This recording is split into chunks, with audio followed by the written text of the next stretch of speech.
అల్లం పులుసుకి కావాల్సినవి అల్లం, చింతపండు, జీలకర్ర, ఉల్లిపాయలు, చిన్నుల్లిపాయలు. చింతపండు ఇలా నానబెట్టుకోవాలి.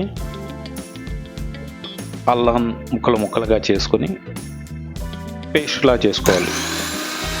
ఇలా మిక్సీలో వేసుకోవాలి. అల్లం పేస్ట్ ఇప్పుడు నేను చూపించిన అన్నీ కలిపి అల్లం పేస్ట్ చేసుకొని ఇప్పుడు తాలింపు పెడుతున్నాం. తాలింపులో పచ్చిమిరపకాయలు, పోపు ఐటమ్స్ ఉంటాయి కదా, అవన్నీ కలుపుకొని తాలింపు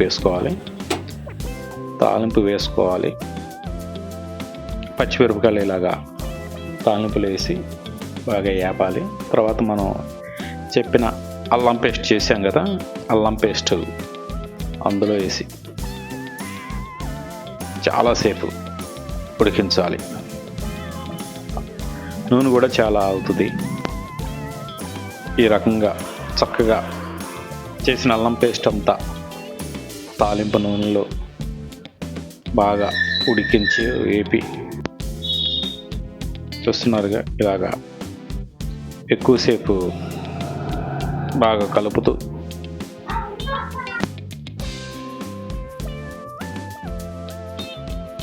అందులో కారం, ఉప్పు తర్వాత వేసుకోవాలి. పులుసు వేసిన తర్వాత ఉప్పు వేసుకోవాలి. కారం సరిపడంత వేసుకోవాలి. నమ్మకి సరిపోలేదని అనుమానం వచ్చినట్టుంది, ఇంకొంచెం వేసింది.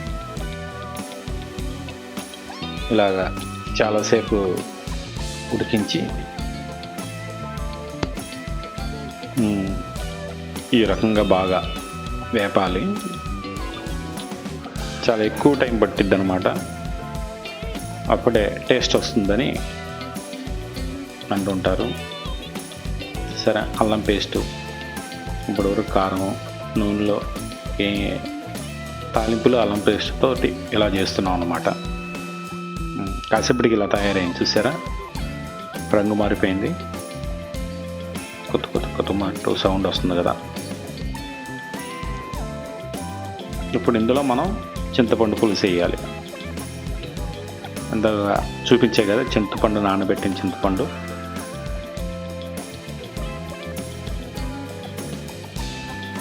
చింతపండు బాగా కలుపుకొని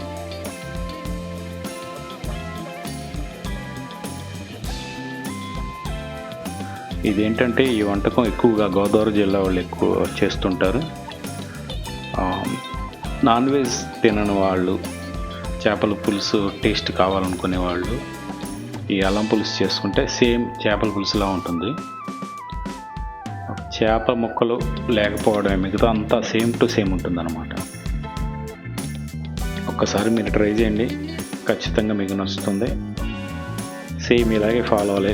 అంత టైం ఉడకపెట్టడం, ఇంగ్రీడియంట్స్ అన్నీ ఫాలో అయితే గ్యారంటీగా ఆ టేస్ట్ వస్తుంది.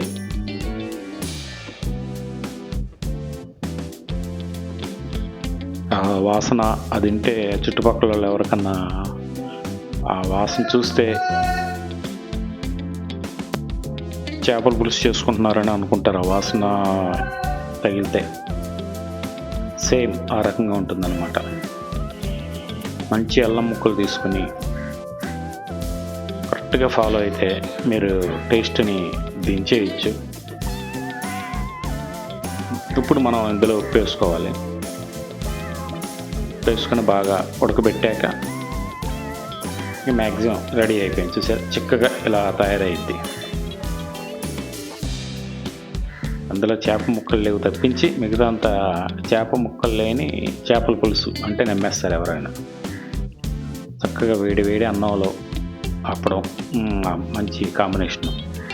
అప్పడాలు వేపుకొని ఈ అల్లం పులుసు తింటే ఆ టేస్టే వేరు. మీరు ఒకసారి ట్రై చేసి ఎలా వచ్చింది, ఎలా ఉందో నాకు కామెంట్లో చెప్పండి. ఏమన్నా కరెక్ట్గా వచ్చిందో లేదో కూడా చూసి చెప్పేసి. మా అమ్మ చేసి మా అమ్మాయి తిని చెప్తున్నారు.